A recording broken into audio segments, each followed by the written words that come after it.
He decidido por el día de hoy hacer una pausa al respecto de los salmos. Los vamos a continuar viendo, pero hoy he decidido tratar una temática muy necesaria, que es el deber de examinarnos a nosotros mismos. El deber de examinarnos a nosotros mismos.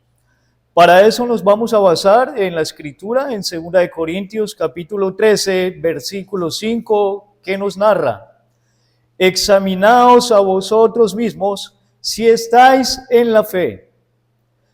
Probaos a vosotros mismos.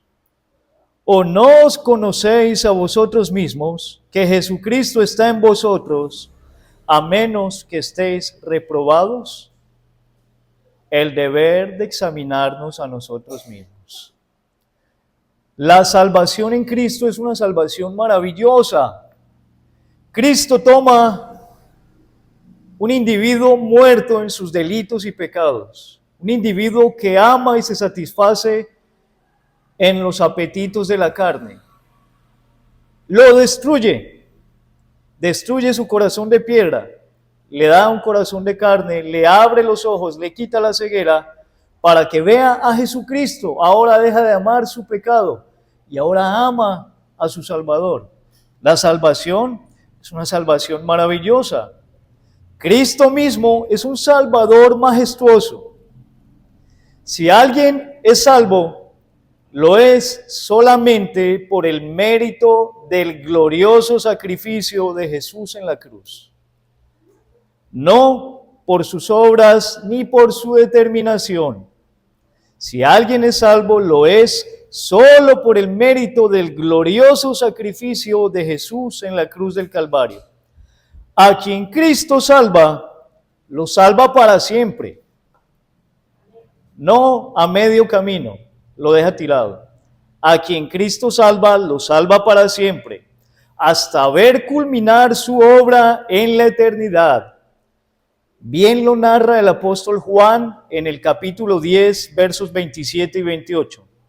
Mis ovejas oyen mi voz, y yo las conozco, y me siguen, y yo les doy vida eterna, y no perecerán jamás, y nadie las arrebatará de mi mano.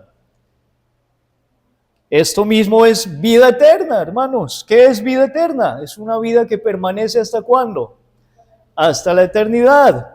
Es por eso que cuando Cristo salva a alguien, lo salva para siempre y jamás dejará su obra iniciada o a medias. Él da vida eterna a sus ovejas que oyen su voz. Y dice, no perecerán jamás, nadie las arrebatará de mi mano. ¿Cuándo perece un cristiano? Jamás. Cuando un cristiano perece en sus pecados. Usted dice, mira, él fue cristiano, ahora es uno de los peores mundanos. Y así murió. Fue cristiano, pero murió como un mundano. Dice la Biblia que sus ovejas no perecerán jamás. Jamás. Es decir, ese que decían que era una oveja del Señor, pero se fue al mundo completamente y así vivió y murió, jamás fue una oveja del Señor. Y es que, hermanos, ¿quién va a osar quitarle a Cristo una oveja que está bajo su bendito cuidado? ¿Quién es el pastor de esas ovejas que Él salva? Mismo Jesucristo. ¿Quién es aquel que osará quitarle a Cristo una oveja que está bajo su bendito cuidado? ¿Quién puede quitarle una oveja a Jesucristo? ¿Quién? Es decir, ¿quién hará que alguien al que Cristo salvó, llevando sus pecados en la cruz, se pierda? ¿Quién? ¿Quién puede hacer esto, hermanos? Que alguien al que Cristo salvó, llevando sus pecados en la cruz, el tal se pierda. ¿Quién puede hacer eso? ¿Quién puede hacer que ese se pierda? Nadie. Esta salvación es tan grande es la salvación en Cristo, que ¿saben qué? Se debe de notar en la persona que dice ser salva. Se debe de notar. Es por eso que este sermón se titula El deber de examinarnos a nosotros mismos.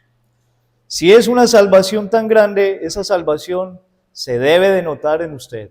Y présteme atención, porque yo sé que acá hay personas que a veces no entienden ni jota de lo que se enseña acá.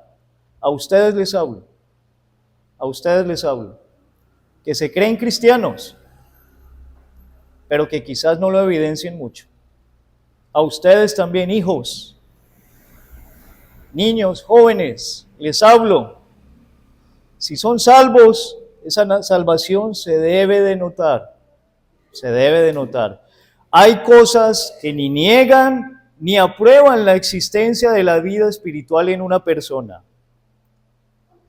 Pero hay otras cosas que aprueban y demuestran que alguien en verdad es cristiano, que en él habita vida espiritual. Es decir, hay cosas que definitivamente que comprueban que alguien está salvo, que alguien ha nacido de nuevo, que alguien es creyente. Haremos bien en examinarnos a nosotros mismos. A ustedes todos, presten atención. Haremos bien en examinarnos a nosotros mismos. Satanás, nuestra propia naturaleza de pecado, ambos tienen poder y capacidad para engañar y enceguecer, tanto que una persona puede durar años. Escuche esto. Una persona puede durar años creyendo lo que en realidad fuera un vil engaño. A usted le hablo, señor y señora, que lleva años diciendo que es cristiano, que lleva años asistiendo a una iglesia, pero que los frutos de tal creencia son muy pocos. A usted le hablo, que dice que lleva años en tal denominación, pero sus frutos son pocos. A usted le hablo. Hay gente que durará años creyendo lo que en realidad fue un engaño. Fue un engaño.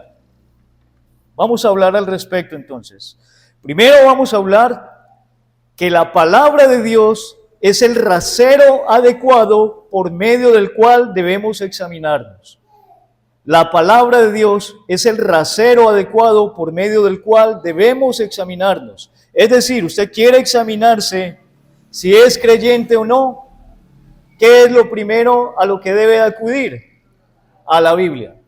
Usted, señor y señora, ¿quiere saber si es cristiano? Vaya a la Biblia, porque ella es la que dice cómo vive un cristiano.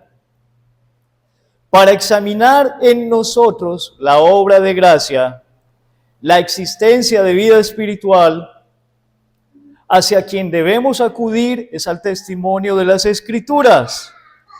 Si bien el Señor ha quitado el corazón de piedra de sus hijos, porque todo creyente ya no tiene un corazón de ¿qué? De piedra, eso es la obra del Señor en el creyente, Él quita el corazón de piedra, si bien así es, y si bien el Señor ha hecho una obra de transformación en el interior de cada creyente, sin embargo, el corazón de los cristianos posee también restos de la antigua naturaleza, remanentes de pecado, lo que hace que sea inseguro mirar hacia adentro. Es decir, mirar hacia quién, hacia usted mismo. ¿Para qué? Para de allí concluir si posee o no la salvación en Cristo. Usted dice, voy a mirarme a mí. Pues yo creo que voy bien, sí, yo no robo a nadie, voy a la iglesia cada 8 días, llevo 20 años asistiendo, es más, me criaron en una familia cristiana, entonces usted mira a sí mismo, ¿sabe qué le digo? Su corazón lo puede engañar, su corazón lo puede engañar.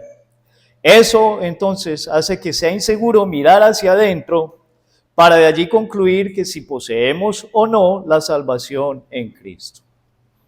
Entendiendo esto, para ver si en usted está la salvación de Cristo, debemos ir al libro inspirado que nos testifica lo que significa ser salvo en Jesucristo.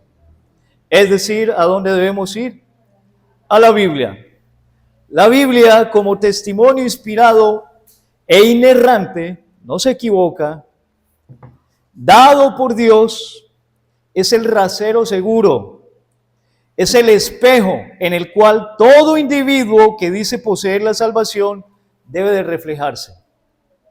La Biblia es un espejo, hermanos, entre otras cosas, ¿no? No solo un espejo, pero es un espejo, en el cual usted que dice poseer la vida espiritual debe reflejarse acá.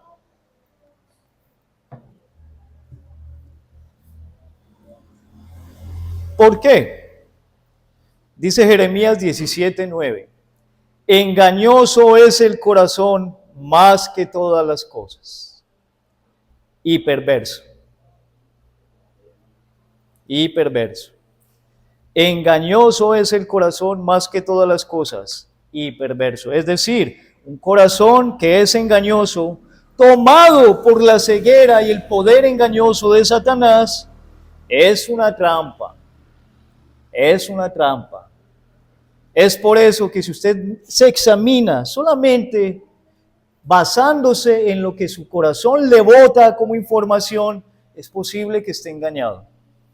En pocas palabras, su corazón puede que le esté diciendo que usted es cristiano porque lleva asistiendo 30 años a una iglesia. Pero la Biblia posiblemente, si la medita bien, le dice que realmente usted no tiene vida espiritual. Es por esto que es el mismo Espíritu Santo, utilizando la guía, comprueba y corrobora, utilizando la guía segura y certera de las Escrituras. ¿Cómo es la guía de la Escritura? ¿Segura y qué?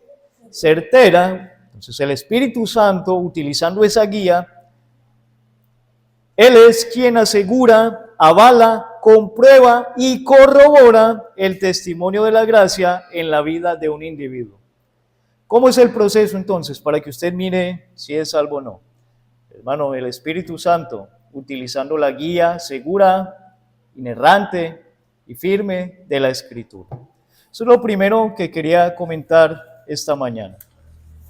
Lo segundo, vamos a ver entonces, no son todas las razones, son solamente unas muy generalizadas. Yo lo hice en amor a mi iglesia local, a esta nuestra iglesia local, y por eso no vamos a ver todas las razones o aquellas indicaciones de si en nosotros hay vida cristiana o no. No las vamos a ver todas, son muchísimas, pero unas muy generales. Segundo, entonces, pertenecer a una familia cristiana. Oiga esto, habla ustedes. Basarse en pertenecer a una familia cristiana. Les pido atención. Esto mismo hace el mismo engaño. Mantener distraídos. Esto mismo hace el engaño, mantener distraídos. Entonces, vamos a hablar si alguien es salvo por el hecho de pertenecer a una familia cristiana. Vamos a ver. Voy a hablar a ustedes, hijos, a todos ustedes que son hijos de familias creyentes. Nadie nace cristiano. Nadie nace cristiano.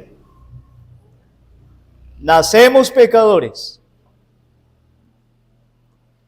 Sus hijos, querido Padre, sus hijos, deben arrepentirse y creer en Jesucristo.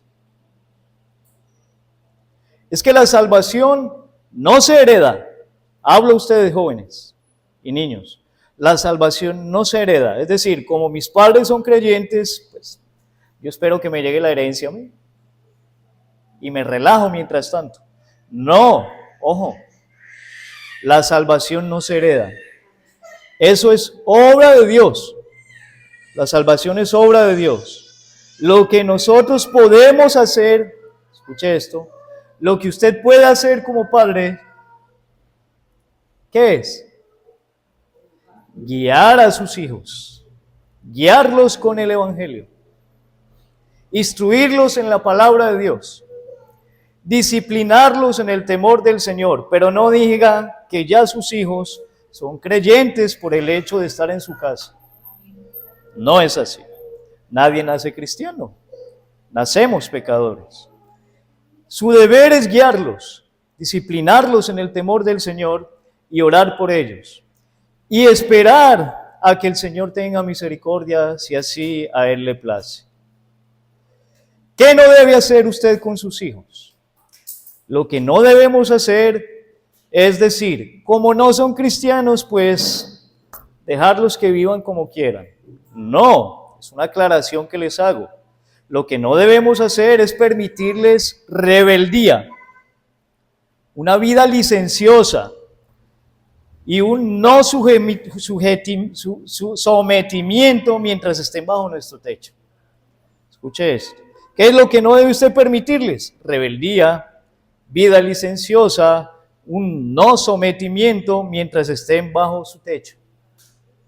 Por el hecho de que sus hijos no sean cristianos, no significa que entonces usted los deje hacer y deshacer, llegar a la hora que quieran, vivir como les plazca, ser rebeldes y ser contradictorios abiertamente a la fe. No, usted no puede permitirles eso. Siempre y cuando estén viviendo, ¿qué? Bajo su techo. Si ellos no se quieren sujetar y están muy grandes y se sienten con la valentía de tomar la decisión de vivir como les plazca, ¿cuál cree usted que es la solución? Abrirle las puertas y decirle, esa vida vívala afuera, pero no bajo mi techo, porque mientras esté bajo su techo se tiene que sujetar. Esto hablo a los hijos, a ustedes que son hijos de creyentes por mucho tiempo. Tiene el deber de arrepentirse.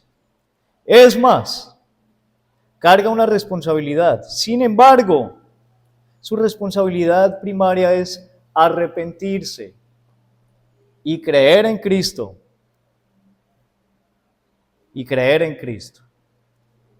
Es cierto, Dios bendice a las familias de padres creyentes, aunque sus hijos no lo sean por un tiempo, es cierto, porque sus padres son sabios y los guían ese hogar en el temor del Señor. Es cierto, sus hijos se verán muy beneficiados al ustedes ser padres creyentes. Pero es cierto también que eso no los exime a ellos del deber de arrepentirse, de reconocer sus pecados y de creer en Cristo como su Señor y su Salvador personal. No los exime a ellos. Queridos hijos, jóvenes, niños y adolescentes, crean en Jesucristo y arrepiéntanse. Rogamos que así sea antes que sean llamados a la eternidad, porque ustedes han recibido mayor testimonio que muchos de afuera. Lamentamos decirles que si no creen estando en vida, mayor reprensión recibirán en la eternidad, porque mayor testimonio se les ha evidenciado. Pero también hablo a ustedes, cónyuges. Ya dejamos el lado de los hijos. Nadie nace cristiano. Ahora hablo a los cónyuges en un hogar cristiano. A usted, varón, o a usted, mujer. A usted les hablo.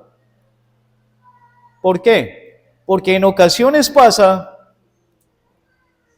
que yo como esposo, por ejemplo, por no generar problemas con mi cónyuge, que es cristiana o cristiano o viceversa, o por simplemente agradarle a él o a ella, o simplemente por costumbre, como cada 8 días venimos a la iglesia, pues usted varón, usted mujer, por costumbre, alguno de esos dos esposos, alguno de ustedes, ceda, es decir, baje la cabeza y diga, está bien, asistamos a la iglesia. Es capaz hasta de amoldarse externamente a algunos preceptos cristianos, como orar juntos, por ejemplo. Incluso es capaz hasta de esforzarse para ser una buena persona. Pero no, estas no son señales de ser salvos. Estas no son señales de ser salvos. Escuche esto. Les hablo a los cónyuges.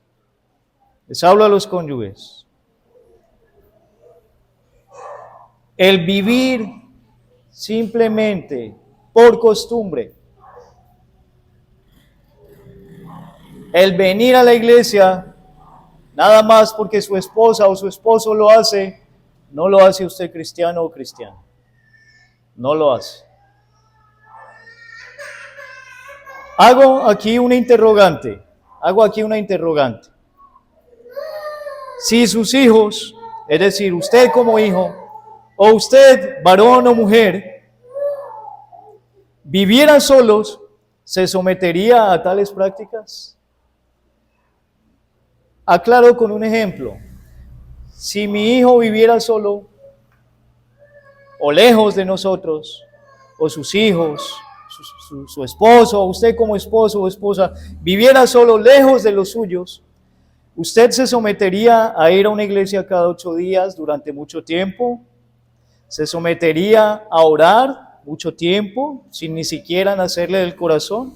Si usted, joven, viviera solo, ¿vendría a la iglesia cada 8 días como lo hace porque están sus padres? ¿Cuál es la mayor de las evidencias? Realmente estoy seguro que no lo haría. O lo haría por un tiempo, pero no lo haría de corazón.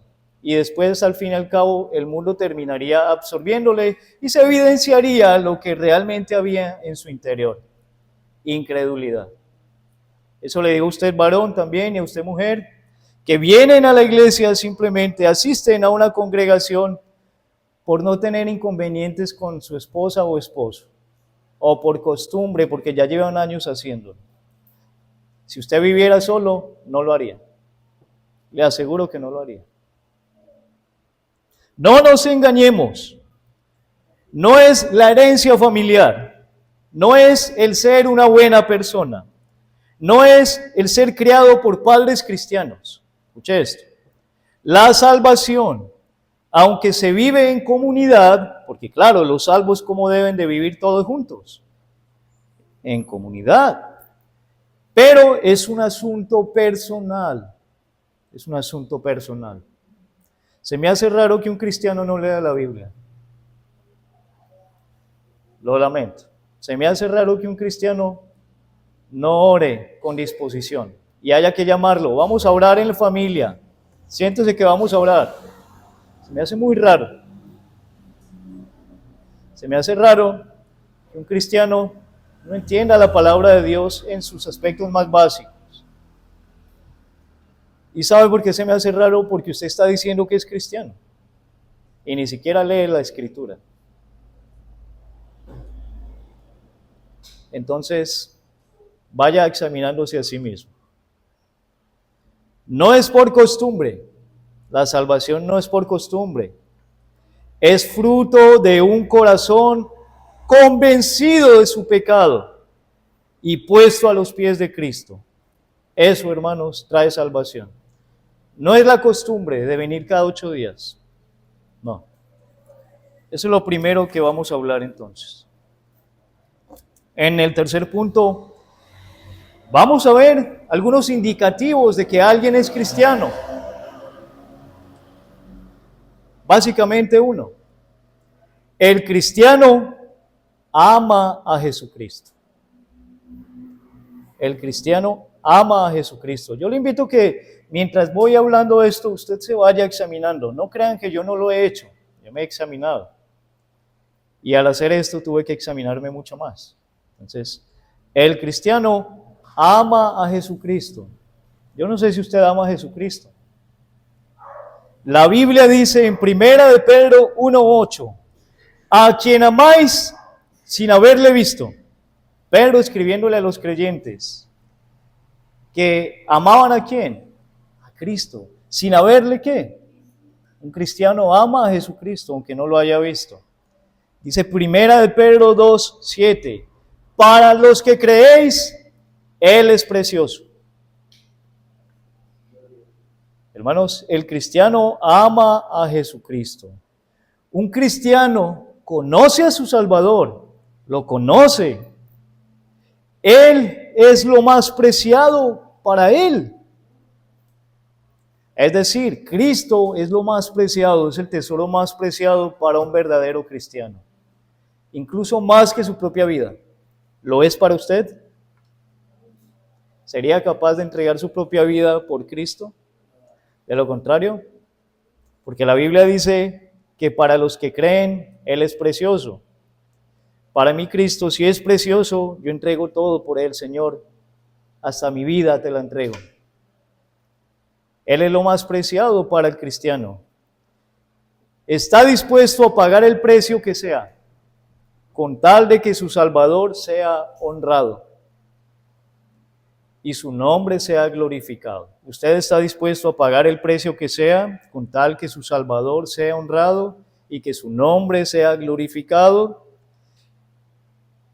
Cosas tan sencillas como esforzarse uno en guardar un día para el Señor, haciéndolo con todo el corazón. Quien lo hace como una carga pesada porque sus padres lo hacen, porque su esposo o su esposa se lo impone, porque su entorno se lo impone, tarde que temprano botará la toalla, explotará y dejará de hacerlo. Pero el cristiano paga el precio que haya que pagar lo paga, porque es por su Señor a quien ama, el que es precioso para él. Un cristiano busca con devoción diligente, con devoción constante y sincera el rostro de su Cristo.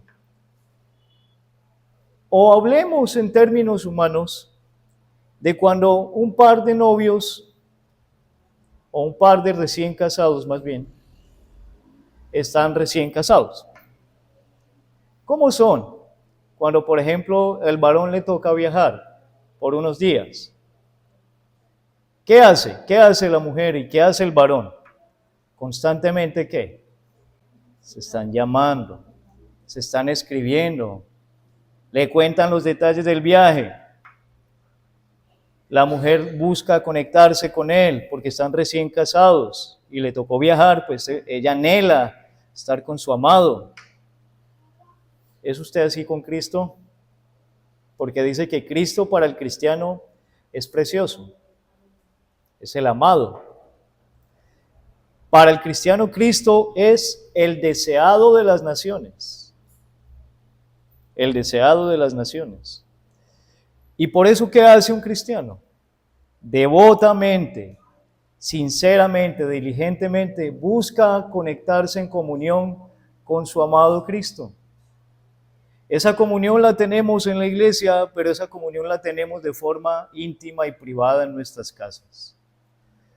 Un cristiano se humilla constantemente a buscar el rostro de Cristo. Humilla su corazón, busca al Señor en oración, busca escucharlo abriendo su palabra y meditándola concienzudamente. ¿Eso lo hace usted? Entonces, ¿dónde está su cristianismo? Usted que dice ser cristiano, pero ni siquiera medita en la Escritura, ni siquiera se arrodilla a suplicar el favor de Cristo, a buscar su precioso rostro. El amor del verdadero cristiano por Jesucristo es un amor verdadero, es un amor sincero, es un amor demostrable. El cristiano demuestra el amor que tiene por Cristo. ¿Cómo demuestra usted que ama a Jesucristo? Se lo pregunto y no me responda. Se lo pregunto a todos acá, niños, asistentes, hermanos, amigos. ¿Cómo demuestra usted que ama a Jesucristo? ¿Cómo demuestra que ama a Jesucristo? Pregúntese, por favor. Pregúntese. ¿Sabe cómo se demuestra uno que ama a Jesucristo? Pues porque sabe que lo salvó a usted siendo un miserable. Yo era un miserable y sin embargo el Señor me salvó. ¿Cómo no voy a amar a alguien que me salvó siendo yo un miserable? Hermanos, a duras penas alguien daría la vida por una buena persona. Y eso, a duras penas. Pero por un miserable, borracho, perdido, dado a sus vicios, ¿quién daría la vida por alguien así? Si Cristo dio la vida por mí, siendo un miserable, yo le debo amor a Él. Yo le debo amor a Él. ¿Cómo demuestra un cristiano su amor por Cristo? Agradece con todo su corazón su gracia inmerecida y vive su vida en función de esa gratitud que le debe al Señor. Como estoy tan agradecido, no hago nada más que preguntarle al Señor, dígame, ¿cómo debo de vivir, Señor? Señor, has hecho tanto por mí siendo un miserable, dime, ¿qué hago por ti, Señor? ¿A dónde voy? ¿Cómo vivo? Al tomar esta decisión, Señor, ¿cuál decisión te agradaría? ¿Esto te glorificaría? Eso es demostrar amor por Jesucristo. Un cristiano que ama a su Señor, dice Primera de Juan, guarda sus mandamientos. Guarda sus mandamientos. Ama a Jesucristo, guarda sus mandamientos. Un cristiano demuestra su amor por Cristo cuando paga el precio. Paga el precio. Esto lo asociamos con dinero generalmente, porque cuando usted paga el precio de algo, ¿usted con qué lo está pagando? Con dinero. ¿Y ese dinero usted se lo encontró botado en la calle? Le costó sudor. Ya sea usted ama de casa, pues le costó sudor estando en su casa cuidando a su familia mientras su esposo está afuera consiguiendo su sustento. Pero eso también cuesta, o estar en la casa cuidando el hogar no produce sudor. Entonces, eso se llama pagar el precio de algo. Se asocia a dar dinero, ¿sí? Porque el dinero se consigue con mucho esfuerzo, con mucho esfuerzo. Entonces, el creyente paga el precio, es decir, aunque hayan algunas demandas que le cuesten y vayan contra su naturaleza, ¿a quién le agradaría, hermanos, estar todo un día domingo en su naturaleza carnal adorando al Señor? ¿A quién? Pero como usted ama a su Señor, usted dice, Señor, aunque esto me cueste, aunque esta sea una demanda contra mi naturaleza, te amo, Señor, y esto lo hago con todo mi corazón y pago el precio. Por ese amor que le profesa a su Salvador, es solo un ejemplo, ¿no? El guardar un día, pero hay varias demandas del Señor. Por ese amor que usted le profesa a su Salvador, usted está dispuesto a pagar el precio y a entrar por la puerta estrecha y a seguir por el camino angosto. Es decir, por amor a Cristo, el cristiano renuncia, se sacrifica, se humilla, rinde el corazón y somete su voluntad. ¿Quedó claro? Por amor a Cristo, el cristiano renuncia a lo que tenga que renunciar. Se sacrifica. Hermanos, ¿ustedes creen que uno a veces no se enferma? Ninguno es de piedra acá, ¿o sí? Pero como yo amo a mi Cristo, Señor, me dio dolor de barriga, pero voy a ir a escuchar tu palabra. Es solo un ejemplo, ¿no? Eso es lo más básico que estoy poniendo ejemplos. Pero son cosas como estas. El cristiano ama a Cristo, renuncia, se sacrifica, se humilla, rinde el corazón y somete su voluntad. Usted somete su voluntad al Señor y le dice, Señor, ya no quiero hacer mi voluntad. ¿Se acuerda el ejemplo que nos dejó nuestro mismo Salvador? Su carne, claro, era carne. Y no amaría que le flagelaran, que le escupieran, que le golpearan. ¿Qué humano? Cristo es humano, 100%. Lo mismo que divino. Esas son sus dos naturalezas, ¿sí? Divina y humana. Pero en su naturaleza humana, Cristo sabía que iba a padecer, iba a sufrir, que iba a morir crucificado. Esa naturaleza humana dijo, Padre, si es posible, pasa de mí esta copa. Pero él amaba a su Padre. Dijo, pero no se haga mi voluntad, sino la tuya. que al mismo tiempo venía siendo la misma voluntad de Cristo. Obvio que él quería y sabía lo que iba a hacer, pero su carne, claro que iba a padecer. Hermanos, hay cosas que quizás nos traigan esfuerzo, sacrificio, llamado a la renuncia, a humillarnos, a rendir el corazón, a someternos. Pero si amamos a Cristo, lo haremos. Lo haremos. Que no se haga mi voluntad, Señor. Me gustaría de esta otra forma. Sería el camino más fácil.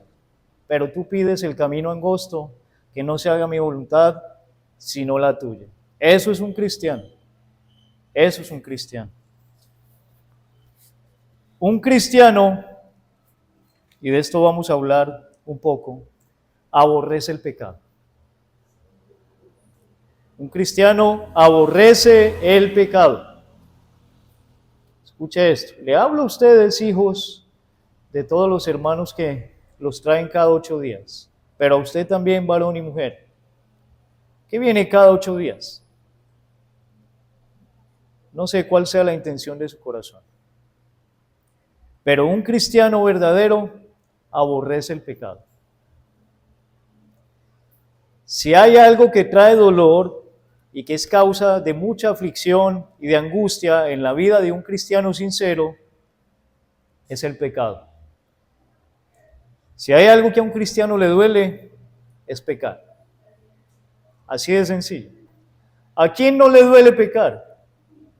Al incrédulo. A ese no le duele. Así es, hermanos. El cristiano entiende que el pecado fue lo que llevó a Cristo a ser crucificado. Entienda esto. Su pecado, como cristiano, su pecado fue lo que llevó a Jesucristo a ser crucificado. El pecado es el causal de las mayores desgracias en toda la humanidad. Escuche esto. No es el calentamiento global que muchos sacan pecho hablando de él, ni siquiera es la política o una baja economía. El causal de las mayores desgracias en toda la humanidad es el pecado. Porque el pecado nos alejó de Dios, nuestro Creador. El pecado nos alejó de Dios, nuestro Creador. La humanidad caída es enemiga de Dios. En Adán y Eva, la humanidad caída es enemiga de Dios. ¿A causa de qué? Del pecado. Causa del pecado. El pecado es todo aquello que va contra la ley de Dios. Eso es el pecado. Porque usted dice, yo agradezco a Dios que no hago aberraciones como otros allá, que matan y roban. Pero, por ejemplo, se deleita en los malos pensamientos y los deja anidar en su mente. Entonces ya pecó, porque el pecado es la infracción de la ley de Dios, todo aquello que va contra su bendita ley. Todo lo que quebranta la ley de Dios es pecado.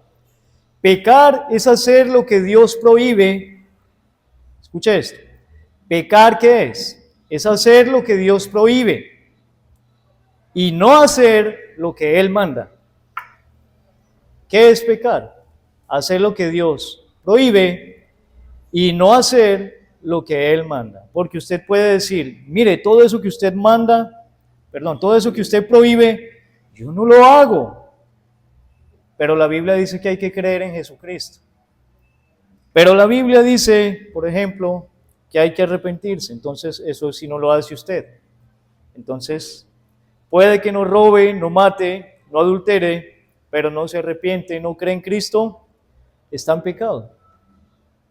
El cristiano, aunque aún peca, ¿qué ser humano en este planeta no peca? ¿Sabe quién? Ninguno. Ninguno. Hasta los cristianos esa noticia le doy. Y muchos se sorprenden, pero es la realidad. Los cristianos también pecamos. También pecamos. El cristiano, aunque aún peca, desprecia con toda su alma ese pecado, pues es una ofensa contra su amado Salvador. ¿Qué diferencia ve usted en un impío, en un incrédulo? Ambos pecan, pero a uno desprecia ese pecado, le duele haberle fallado a su Salvador y mortifica ese pecado, lo aleja, lo quita y se aleja de él. Pero el otro peca, es indiferente, ni siquiera sabe que está pecando y de hecho le gusta y sigue satisfaciéndolo. ¿Sí ve la diferencia? Ambos pecan, pero mire la reacción de cada uno en particular. El cristiano, dice la Escritura, no practica ningún pecado. La Biblia dice que el cristiano no practica ningún pecado. Dice Primera de Juan, capítulo 3, del 8 al 9. El que practica el pecado es del diablo, porque el diablo peca desde el principio. Para esto apareció el Hijo de Dios, para deshacer las obras del diablo. Todo aquel que es nacido de Dios no practica el pecado, porque la simiente de Dios permanece en él y no puede pecar, porque es nacido de Dios. Dice Primera de Juan 5:18 también. Sabemos que todo aquel que ha nacido de Dios no practica el pecado. Es decir, porque no estamos diciendo que no peca. Acabamos de decir que el cristiano también ¿qué? Peca. Lo que la Biblia dice es que el cristiano no ¿qué? No practica el pecado. No practica el pecado. Es decir, no peca sin que le llegue dolor intenso. No peca deliberadamente. No cae reiterativamente en el mismo pecado y se disfruta de él. No. Eso se llama ¿qué? Practicar el pecado. Practicar el pecado es caer reiterativamente en el mismo pecado y de hecho disfrutarlo. Eso es practicar el pecado. Y si usted tiene esas prácticas, dice la Biblia que el que practica el pecado es del diablo. Es del diablo. Cae reiterativamente en el mismo pecado. En el mismo pecado. Es cierto, hermanos, que en el creyente aún habitan restos de la vieja naturaleza. Dios es soberano y a Él le plació aún al cristiano dejarle restos, escombros de esa basura llamada ¿qué? Pecado. Aún habitan en nosotros, es cierto. ¿Sí? Esas remanentes de pecado a veces nos llevan a pecar, a veces nos llevan a pecar. Pero como cristianos no nos vamos a quedar disfrutando ni aferrándonos a tal pecado, sino que buscaremos ¿qué? Rechazarlo y quitarlo. Estas son evidencias de la vida cristiana, de la vida espiritual en un individuo.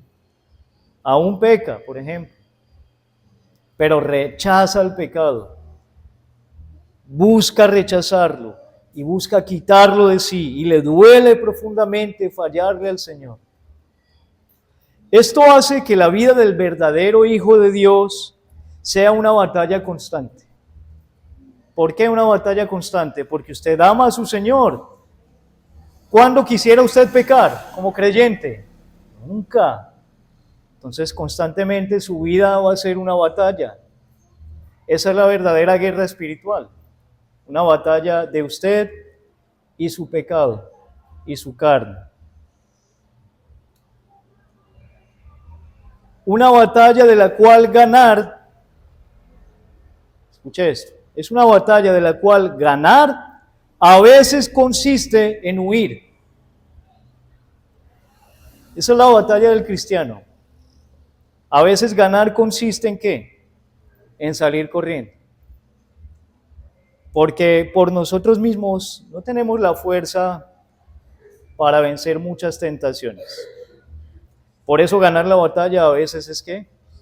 huir, dejar, salir corriendo, quitar, cortar, cerrar. Una batalla, obviamente, en la que el cristiano no va a estar solo, no va a estar solo. Su Espíritu Santo, la iglesia, su palabra, ¿están con quién? Con nosotros. El cristiano en esa batalla no va a estar solo, no va a estar solo. Quiero concluir con algunas cosas muy importantes. El engaño es muy sutil. Cuidado. A todos ustedes les digo cuidado. El engaño es muy sutil, casi imperceptible. Satanás es astuto. Y su labor, diría yo, principal es engañar. No es asustar ni espantar. Su labor principal, o una de las labores principales de Satanás, es que él se complace en engañar a las personas. A usted le digo, se complace en engañar a las personas, incluso haciéndolas creer que falsamente son creyentes, basándolo en otro tipo de cosas externas. Como por ejemplo, ¿cómo no voy a ser cristiano yo si fui criado en una familia cristiana? ¿Cómo no voy a ser cristiano si mis papás me llevan cada 8 días a la iglesia? ¿Cómo no voy a ser cristiano si mi esposa es cristiana? O mi esposo es cristiano, pues seguro yo también, como somos cónyuges. Esos engaños son engaños de Satanás. Son engaños de Satanás. Segunda conclusión. No por estar aquí o en cualquier iglesia, escuche esto, no por estar aquí o en cualquier iglesia o denominación, o no por profesarse externamente creyente, porque pues muchos dicen que son cristianos, pero no por eso signifique que usted puede apoyar su confianza en que es salvo. Entonces, usted apoya su confianza en que asiste a la iglesia por los motivos que sea, porque su familia viene, o por tradición o costumbre, o porque es lo que ha aprendido, o porque simplemente le cae mal la iglesia católica. Entonces, no, yo y católico ya no, y por eso decidió asistir a una iglesia protestante, pero no por eso ya usted es cristiano. No. Mire lo que dice la Escritura en el Evangelio de Mateo, capítulo 7, versículos 21 al 23. La sutilidad del engaño. No todo el que me dice, Señor, Señor, entrará en el reino de los cielos, sino el que hace la voluntad de mi Padre que está en los cielos.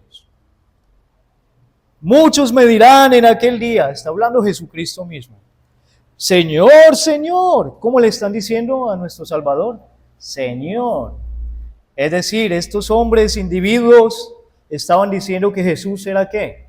Su Señor. Y se lo decían 2 veces, Señor, Señor, ¿no profetizamos en tu nombre? En tu nombre echamos fuera demonios y en tu nombre hicimos milagros. Y entonces les declararé, nunca os conocí. ¿Quiénes eran en las que en muchas iglesias enseñan, por ejemplo, profetizaban en la iglesia de antaño, en la iglesia primitiva? Hacían milagros, y hoy en día muchos que se ufanan de decir que hacen milagros, que echan fuera demonios, y basan en eso su fe. Dicen, ¿cómo no voy a ser cristiano si vea, yo soy un exorcista de primera línea? Cuando hay que echar un demonio, la iglesia me llama es a mí.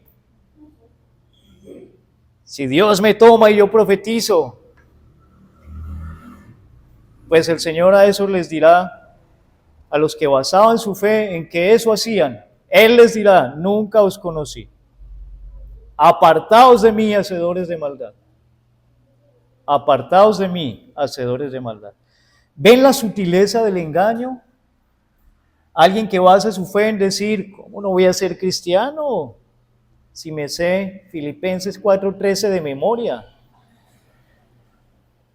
Si sé cómo reprender al diablo, le enseño, reprendo al diablo y lo ato con cadenas. Y si usted basa su fe en eso, el Señor es posible que le diga, no te conozco, nunca te conocí, apártate de mí. Porque basaba su fe ¿en qué? En ese tipo de cosas. En ese tipo de cosas. No, hermanos. No por asistir a una iglesia. Voy a tomarme la licencia de colocar un ejemplo de algo que vi ayer en un canal de investigación de crímenes. Un hombre que era un pastor, estudió en la universidad en Estados Unidos para ser pastor. Fue nombrado como pastor en una denominación tradicional de Estados Unidos, una denominación pentecostal. El hombre se casó. ¿Qué sucedió? Que este hombre terminó matando a su propia esposa. Armó una coartada. Se llevó a su esposa para una cabaña supuestamente para que pasaran tiempo juntos y armó una coartada para que pareciera que alguien hubiera entrado a esa cabaña a matarla, a ella explícitamente y a él no. Y armó una escena para que se viera un crimen. Este hombre, hermanos, tenía a esa mujer asegurada por $100 millones. Perdón, mucho dinero, $100,000. $100,000. Al morir su mujer, reclamaba sus $100,000. Pero además de eso, tenía pensamientos homosexuales, porque en las investigaciones examinaron su computadora y el hombre sentía atracción por un hermanito nuevo que había llegado a la iglesia, al que ya estaba hasta metiendo a vivir a la casa. Y era un pastor, ordenado por esa iglesia. Él dijo, ¿cómo no voy a ser cristiano? Mire, yo soy el que predica, ¿me va a decir usted que yo no soy cristiano? Y miren lo que hizo. Era un homosexual, infiltrado en la iglesia y un asesino. El Señor dirá a muchos ese día, nunca los conoció. Apártense de aquí. Y serán enviados al lago de fuego. Al lago de fuego. Por eso es importante examinarse. Amigos, ustedes, hijos, jóvenes, niños, examínense. A usted, varón, mujer, que cree por tener una familia que viene a la iglesia, ya con eso usted cumplió y punto. ¿Su vida qué? ¿Su vida qué? Su vida de fe, su vida de oración. Tercera conclusión, deténgase por un momento, deténgase, basta ya de afanes y piense, ¿lo puede hacer? ¿Puede usted pensar? ¿Puede usted pensar? Piense, medite en estas cosas y examínense. Estoy seguro que acá donde estamos, Satanás aún a muchos tiene cegados y ni siquiera han entendido lo que estoy hablando. ¿Ven el poder del engaño? Estoy seguro que usted que está ahí sentado, o alguno de ustedes, ni siquiera está entendiendo de qué estoy hablando, porque está enceguecido y está engañado. Piense antes que sea tarde, medite, examínese a sí mismo, con el rasero de la palabra de Dios. Cuarta conclusión, la idea no es desalentar al verdadero Hijo de Dios, ni es hacerlo dudar, no. Si la conclusión de esa meditación que usted tiene es que con temor y temblor, con imperfección, pero con amor por Cristo, usted es salvo, confíe entonces que Cristo le va a sostener de su bendita mano y le perseverará en ese estado salvo hasta la consumación de todas las cosas. ¿Usted es salvo? ¿Esa fue su conclusión? Mi idea no es hacerlo dudar a usted. Es más, es darle seguridad de que Cristo le hará perseverar hasta el día de su venida. Hasta el día de su venida. La idea es, usted que tiene falsas expectativas, que basa su fe en cosas erróneas, cosas todas externas, ninguna interna de su corazón, porque simplemente su familia no fue católica y por eso usted debió buscarse una iglesia protestante donde asistir, una iglesia reformada o cualquier iglesia. Está basando su fe en cosas equivocadas. En cosas equivocadas. Esto es importante considerarlo. Es la vida espiritual de cada uno. Es la vida eterna de todos nosotros. Es la vida eterna de todos nosotros. Y será una eternidad en Cristo solo para el que cree. No hay concesiones. Solo para el que cree. No va a decir, pero es que yo fui pastor. Pero es que yo eché fuera demonios. Pero es que asistíamos con mi familia cada 8 días a la iglesia. Solo para el que cree, no hay concesiones. Y si no cree, será condenado por la eternidad. Entonces, que Dios nos ayude a examinarnos a nosotros mismos. Vamos a orar para suplicar ayuda al Señor.